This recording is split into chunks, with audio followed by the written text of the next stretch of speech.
All right, let's get started. We're going to go a little bit out of order because we've got two people that are giving presentations that are not here. So so we'll pay the bills obviously and discuss approve the minutes for December 4th, 2023.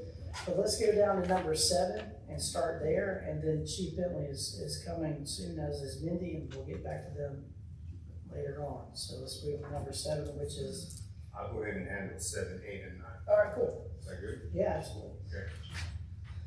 7, it is the professional agreement with Apple Architect for us to start the renovation design on the Hoover Library Theater. So, any question on that? Any questions with our big crowd up here?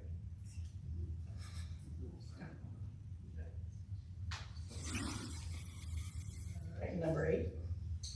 Number 8 should be the Hoover Public Library roof improvement. We making a recommendation to award the bid to Standard Roofing of Montgomery. Okay. They are the lowest and responsible bidder.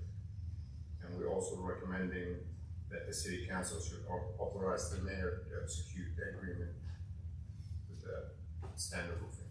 Okay. Any questions on that one? Do we have any prior experience with this contractor? With Standard Roofing, yes ma'am. Standard Roofing did Fire Station 2 for us, I believe. So we're familiar with it. Great, thank you. Yeah. Anything else? Anything? Okay. And then number 9. Number 9, it is a standard professional agreement with Turner Batson to start the design renovation on the lake house. All right. Any questions on that? Okay, Mac, you're gonna do number 10 and number 1. So whichever one of those you wanna do first. Go ahead. All right, good evening. We'll take number 1 for the first item, resolution adopting a parks and public spaces plan. I do have good news this evening. This particular plan has been adopted by the Planning Commission as of Monday night this week, as well as the Park Board Tuesday night this week. This has been a long-running effort stemming back to 2022, and for the various partners came together. This is certainly a milestone, and of course we have several people to thank, including the City Council, who authorized funding for the project, Signature Homes, who also provided some funding for this project, as well as a number of folks who served as steering committee members, from Mr. Jeremy Weiss and Ms. Lindsay Baxley on the Park and Rec Board, to Mr. Nathan Reed and Mr. Ben Weisman on the Planning Commission. We do have some of our project team members here, including Park and Recreation, represented in the back. And Land Design, the consultant, gave us the final copy, which I believe is in your possession. This has gone through multiple rounds of public input, including a 2.5-week public input phase at the very end, where folks are allowed to take a look at the draft in its near final format and provide feedback online. And the version that you have in front of you and was adopted by the Planning Commission and Park Board took into account the final comments from that last public input period. So on the whole, this particular plan lays out a vision for the park and recreation system going forward for the foreseeable future, and provides an extensive list of proposed capital improvements, as well as improvements to programming for the park and recreation system. Make note, one of the primary highlights of the plan is an emphasis on building a trail system in our community. That came back from the various public feedback sessions that we had as something very important. Of course, that is a very popular trend across the country, an emphasis on building trails to not only recreate, but also provide means of getting from point A to point B. And the beauty of an interconnected greenway trail network is that you can actually take your major capital investments in your park spaces and connect them together to create a larger system as a whole. So you'll find in the plan a great emphasis on developing this trail network across our community, providing opportunities for people to access such natural assets as the Cahaba River and others, and also providing a means of connecting to trail networks that are being developed around us, whether it's Jefferson County with the Red Rock Ridge and Valley system, or Shelby County, Helena, City of Pelham, and others that are developing trail systems. Hoover could in fact be that linchpin that pulls many of these systems together. So great opportunity there. Also, you will find an extensive list of items for improving our existing park spaces. Things that we can do as far as new amenities, improving amenities that we already have, and again, adding new or retooled programming to the system. So I'll be glad to try to answer any questions that you guys have. That's a very much a 10,000 foot view of what we have. Any questions about the park plan? Okay, moving on to item number 10. All right, item number 10. That particular item is a plan unit development amendment for the Cahaba Point plan unit development. This is the second amendment to that particular PUD. And all that we are doing with this particular amendment is adjusting the minimum floor area for ground floors of townhome units. There's a 100 square foot adjustment that we are making. This comes to us as a request from Signature Homes, who is the residential developer in this particular plan unit development. And with shifts in the economy and the product that they are trying to achieve on that site and sell, this is a critical change for them. We have reviewed it. We have no life safety concerns with this alteration, and I believe it's up for a second reading and consideration. All right, let's go on to number 11, Mr. Gilbert, and get that done, and then Chief will come back to you for, I think it's 4 through 6.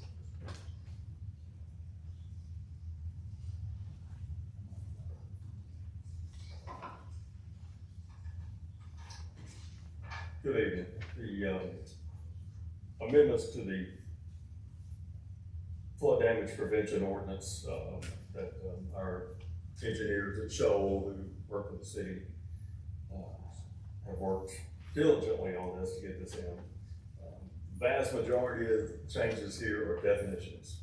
There's approximately 30 of them that can be as simple as changing one word, but it is changes for us to adopt.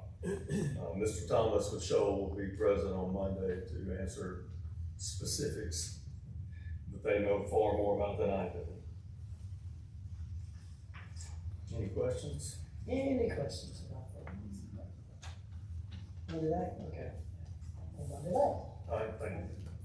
Chief Bentley for closes out.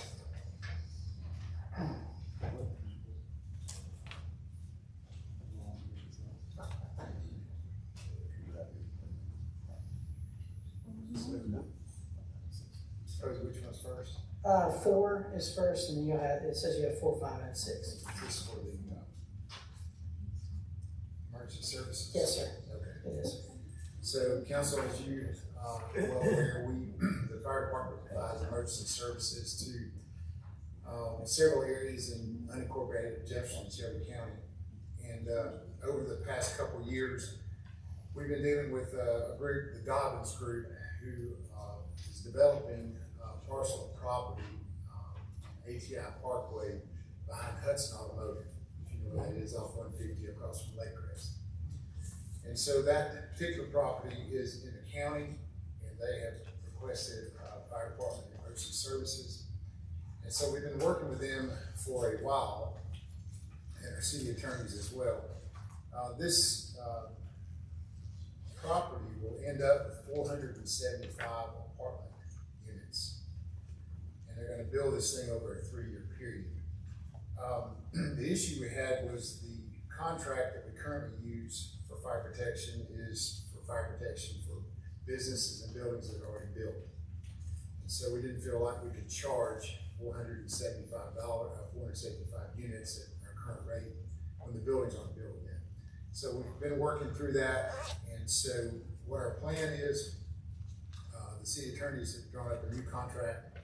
So when they go vertical with one particular building, we'll charge them for those units that are in that particular building, the current rate, at $430.94.